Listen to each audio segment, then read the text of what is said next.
Друзі, оце поки мені жарко, виконаю свою обіцянку, яку давав вам тут на каналі. Розкажу історію своєї юності, пов'язану з сільським господарством. Тому залишайтеся, додивіться до кінця, буде точно цікаво. А хто ще з вас не підписався на наш канал, то обов'язково підпишіться, бо в нас тут тепло. Скрізь холодно, а у нас на каналі тепло. Бо в нас з любов'ю. Любов – це, певно, найгарячіше почуття, яке придумали для нас у нашому світі. Воно гріє зсередини, по-справжньому. Оце на дворі мінус 18. Я вийшов пробігтись трохи, погріти наш світ, наші з вами сади, щоб вони витримали ці морози, щоб у вас були якісні, обігріті любов'ю плоди, ягоди. Приєднуйтесь, бо зараз нас таких відморожених небагато. У наших краях я та олені. Ганяю їх тут також, щоб вони додали свій градус навколо наших садів з вами. Отут ось щойно перебігли мені дорогу. Троє. Може вдасться їх помітити. Потужні. Файні такі. Вон ворона підтверджує, чуєте? Бачите, скільки їх тут броди. Прям дорожки їхні повитоплювали, витоптували стежинки собі. Ось прям хтось маленький передо мною прям біг. Назустріч мені, бачите? Свіжак. Теж гріє наші з вами сади. Підскознувся трохи. Ну нічого. Як я з ними товаришую і як захищаю свій сад від них, про це розповідаю в окремому відео. Тут є посилання внизу і вгорі також буде. Передивіться, бо олені також люблять яблука. І наші з вами дерева. Історія почалася ще зі школи, коли нам задавали питання, ким ти хочеш бути. В 6 класі я хотів бути музикантом. Не знаю чому, але на малюнку десь зберігся ще. Намалював гітару. І мені так дуже хотілося, по-перше, мати гітару, а по-друге, стати музикантом. Хоча по музиці мені ставили 4, а вчився я на відмінно. Щось вчителю музики важко було зрозуміти мою музику, яку я грав тоді на тремпелях і на ложках на уроках. Але 10-11 клас – це тоді, коли ми з вами проходимо етап і в нас пробуджується те, ким ми є насправді. От 14, 15, 16 років якраз той час, коли треба чути себе, чути своїх дітей і давати їм можливість розвиватися в своїй лижні. В той час я активно займався спортом і хотів стати тренером. Зсередини це бажання в мене бурліло, з любов'ю було. І тренер, в якого ми займалися, Петро Васильович, почав мені довіряти вже тренувати діток. Це був 10-11 клас, і я почав вивчати ці всі процеси, як працює організм людини, серце, всі системи, кров, лімфа, скелет, біомеханіка, біохімія, 10-11 клас. У тренера були отакі книжки. Фізіологія спорту і рухової активності, наприклад, де розписана вся історія про наш організм, як воно все взаємозалежне одне від одного, які процеси відбуваються, чому скорочуються м'язи, яку роль виконує кров, лімфа як ці всі м'язові волокна втягуються, які там електроліти і так далі. Вуглеводи, молочні кислоти. Наступна така книжка «Підготовка спортсменів в олімпійському циклі».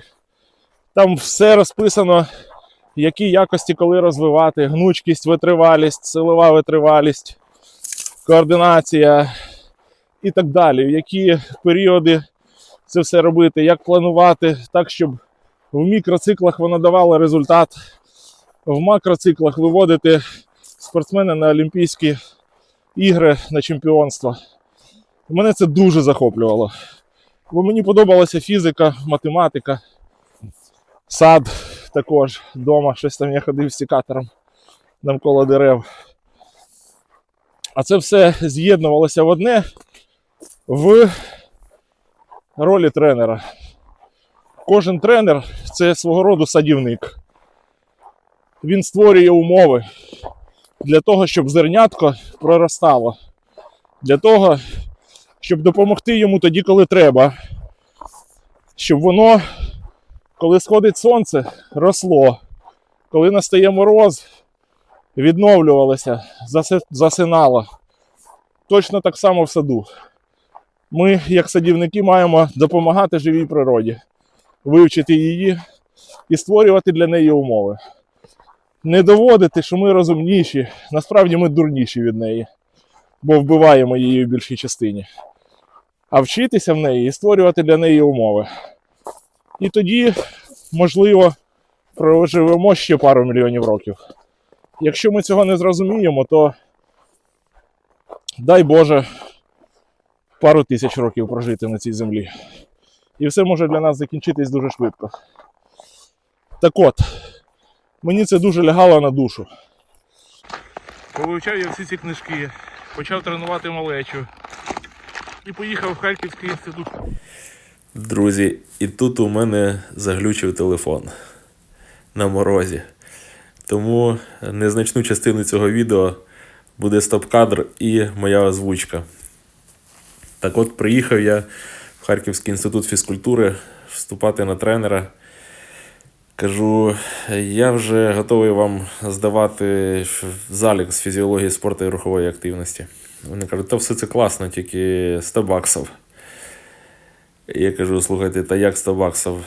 Ось моя золота медаль, витягую там з кармана зі школи. Я вже треную, вже використовую книжки, по яких готують олімпійських чемпіонів на практиці. Вже пишу по них тренувальні плани. А ви кажете 100 баксів. Вони дивляться на мене і кажуть, ну це все класно, тільки 100 баксів. Ну і значить, нічого мені не залишалося, як засунути назад в карман свою золоту медаль і поїхати з Харкова далі. Мої рожеві окуляри відмінника, через які я дивився на навколишній світ, почали тріскатися. І поїхав я до себе додому в Полтаву, думаю, піду на менеджмент. Менеджмент – це круто. Якраз початок нового тисячоліття. Менеджери потрібні, юристи, економісти. Все, думаю, там все буде добре. Здаю документи в сільськогосподарську академію. Бо, як сказали, вона одна з тих, що може взяти на безкоштовне навчання. І на такі спеціальності також, бо в інші нема сенсу йти. Ну і значить, прийшов я на екзамени, написав диктант, поставили мені 3. Кажу, покажіть, яких помилок я наробив. Кажуть, ні, нам заборонено показувати. Ну і виходить, що 3, перша 3. Наступний екзамен математика. Свій час в школі там перемагав районні олімпіади, в обласних брав участь, ну і так далі. Пишу екзамен. Результат 4. Кажу, а чого 4? Та одна задача неправильна. Ну згоден, ладно, я там її так уже дописував, згоден, що може бути неправильно, згоден, що 4. Всього 7 балів. Прохідний 12. Третій екзамен біологія. Маю здати на 5. Якщо на 4, то я не поступаю. Ну і значить, Приходжу я на біологію в сільськогосподарській академії з усіма своїми начитаними книжками. Витягую білет. Перше питання. М'язи людини. Ну все, кажу, дайте мені, будь ласка, 4 аркуші А4. Мені запитали, точно 4? Кажу, да. Взяв я їх, пішов, сів, готуюся. Підготувався. Приходжу до комісії, кажу, готовий. Вони, ну давай. Я на цих аркушах А4 розписав все, як працюють м'язи людини. Їхню хімію, біохімію, механіку, біоритми, анаеробні режими, аеробні режими, живлення, вуглеводи, жири, як вони розпадаються, як ідуть в молочну кислоту там вуглеводи, чому вона блокує роботу м'язів, через скільки вона відпускає, який її період піврозпаду і так далі. Вони дивляться на всі ці А4, на мою розповідь. І голова комісії питає, а хто, ви з якої школи? Кажу, та з Тростянецької середньої школи Полтавського району. Вона каже, а хто у вас учитель був біології? Та кажу, була Ольга Миколаївна, класна вчителька. Возила нас на екскурсії, в неї класний кабінет біології. Вона каже, та я її чогось не пам'ятаю. Ви, каже, мені зараз розповіли те, що я не знала. І я собі задавала запитання на дачі. От я попораюсь на городі, і через годину-півтори у мене починає клинити спину. А потім я випрямлюсь, похожу 20 хвилин, і в мене спину відпускає, і я знову можу працювати. І каже, я оце жила з тим питанням, чого воно так працює, і в мене не було відповіді. А тут ви мені її розповіли. Ще й розписали біохімію процесу. Кажу, та ну ось же ж молочна кислота, період піврозпаду 15 хвилин. Попрацювали, молочка накопилась. Випрямилися, дали відпочити, вона напіврозпалась, концентрація вдвічі зменшилась. М'язи розблокувалися і все, ви можете далі працювати. Вона каже, та я це зрозуміла. Дякую вам. Спускає так окуляри, дивиться в якісь свої папери. Одягає окуляри і ставить повільно мені 4 свої відомості. Перед цим ще запитала екзаменаторів, що поряд були колег, чи є у вас якісь запитання до цього хлопця? Вони подивилися на мене, кажуть, ні, немає. Ну і я беру цю відомость з своєю 4, виходжу на вулицю і розумію, що в мене 11 балів. До 12 мені не вистачає 1 бала, щоб я навчався в сільськогосподарській академії на менеджменті.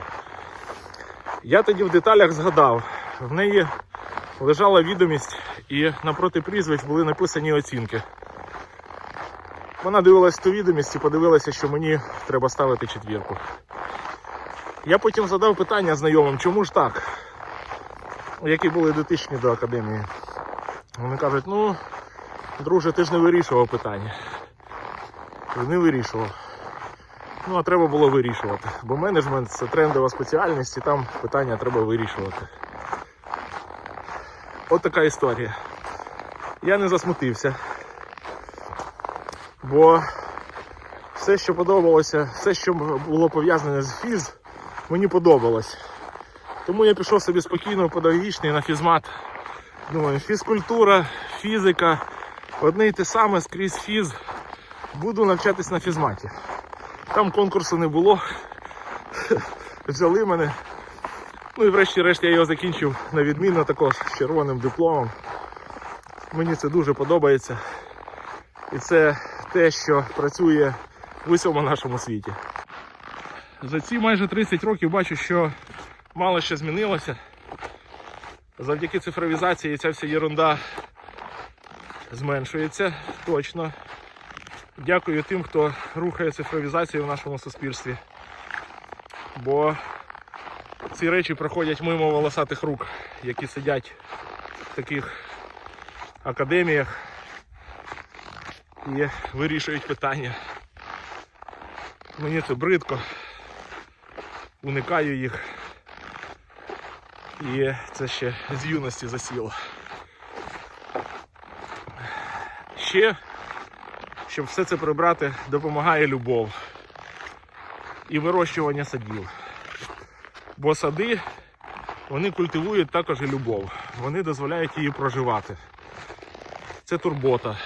Це повільні, теплі процеси про любов, про красу нашого світу. А ці речі, вони допомагають любити інших людей. Коли любиш інших, то рука не така волосата стає вже.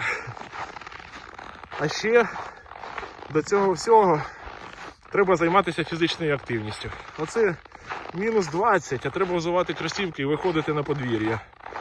Пробігтися, пройтися, зігрітися, нагріти навколишній світ.